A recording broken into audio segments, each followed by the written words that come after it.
This video is brought to you by me. For $1 a month, you can support the channel directly and help me keep doing what I love. Thanks for watching and supporting. I can't believe we're here at the end of the original trilogy of Resident Evil games, a series I always deemed way too difficult to topple, and yet I'm standing above Nemesis, all shriveled and wilted, with a magnum in my hand, feeling like anything is possible. So now that it's over, what can I even make of this game? The black sheep of the franchise that people love to defend or get their kicks dumping on. I think to answer that, we need to look at it for what it is, and what it is a game lifted from the spin-off category to a fully fledged entry in the main series.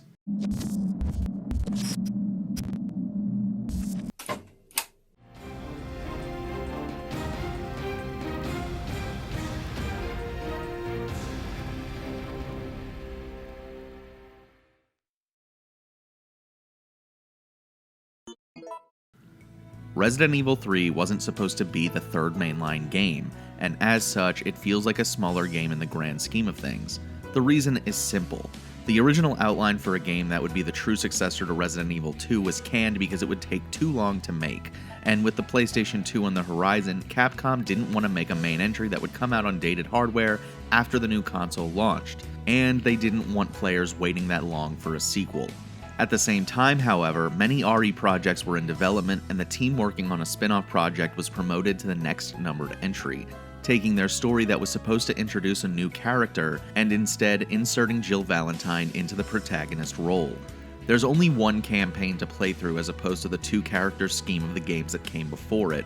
A new writer was brought in to write the campaign as well, despite being someone with little video game writing experience.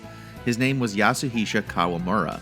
According to an interview with Eurogamer in 2015, Kawamura has spent a lot of his career writing horror while also not being able to stand consuming it.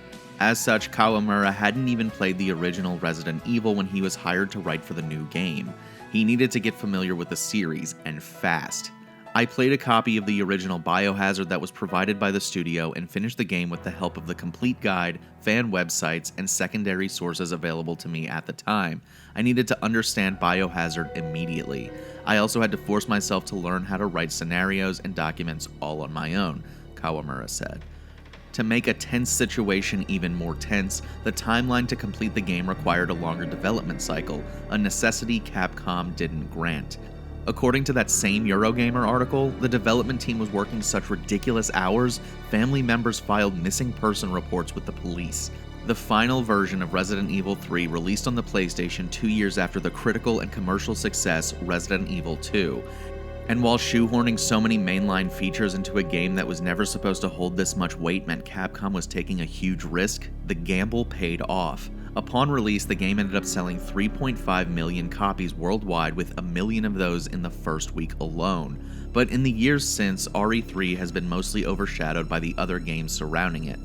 With Resident Evils 2 and 4 being the absolute smashes they were, it's no surprise this entry is overlooked by most people except the most die-hard fans.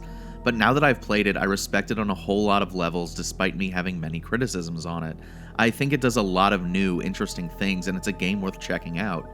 Jill Valentine is on the run, attempting to flee Raccoon City for what she expects to be the final time. After Umbrella sets out to exterminate the remaining STARS members, Jill is one of the few team members left in the city, and she doesn't want to be the last. Raccoon City is a shell of its former self, with the outbreak engulfing the city. Fires have broken out everywhere as the flaming wreckage of cars spreads and zombies stumble their way into death traps. It's an extremely volatile situation, and with an ocean of zombies flooding the streets, shelter is becoming a myth. There's no mystery to uncover this time, no evidence to find that will bring Umbrella down. It's about survival, plain and simple. It's why the game was called Biohazard 3 Last Escape Overseas. And where the two previous games were contained within a mansion and a police station, Jill is out there on the streets with the rest of the survivors. I really enjoyed the map of Raccoon City this time around. I don't want to say it's better or worse than the locales before, but rather it's a fresh change. When I was playing the other games, I was terrified of what was happening inside, but a part of me was always wondering, if it's this bad in here, what's it like out there? Resident Evil 3 answers that question by making you solve puzzles throughout a huge section of the city, taking you from warehouses to the park to gas stations to restaurants and even back into the Raccoon Police Department building, which is totally my jamskis. You get to see what Raccoon City used to be and what it's now become.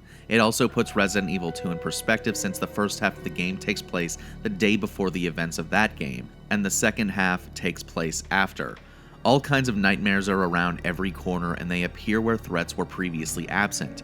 That way you feel like the threat of death is always looming.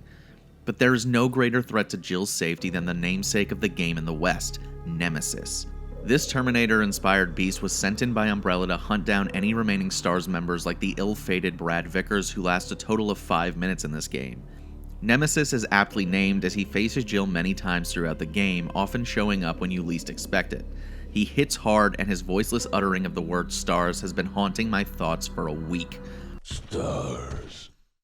Luckily, Jill has learned a few new tricks since her last outing. She moves much faster than she did in Remake, and the quick 180-degree turn is finally back. These different skills help Jill take Nemesis head on, and while you always have the option to run, there are a few perks to fighting him. He drops special items like parts to assemble new weapons and first aid kits that have multiple healing items in one slot. It's a risk and reward system where fighting him takes a lot out of you, but you get some great stuff if you manage to win. Just make sure you save beforehand.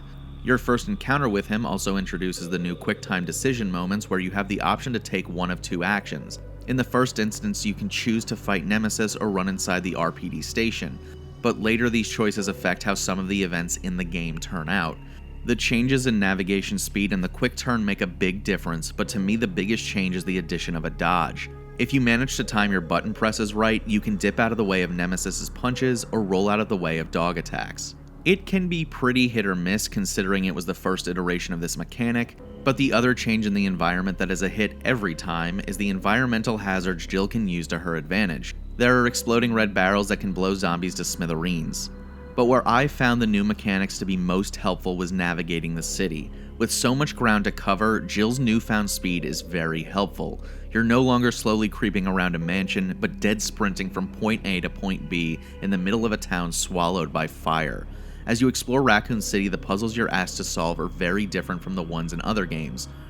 Rather than cleverly outsmarting Umbrella's architects in their funhouse challenges, Jill is opening new paths by finding wrenches to unbolt fire hoses to put out blazes, stealing cables from cars to fix a train, etc. Instead of wits, Jill's ingenuity and resourcefulness is the focus. That does, however, remove some of the mysticism and the aha moments from the earlier games, since most of these challenges are rooted in reality. The pieces you pick up don't feel like they have to link together in some way, and they don't feel like they are part of a puzzle. No longer do you have to put together that a dog whistle needs to be used in a very specific part of the mansion after finding a hidden note.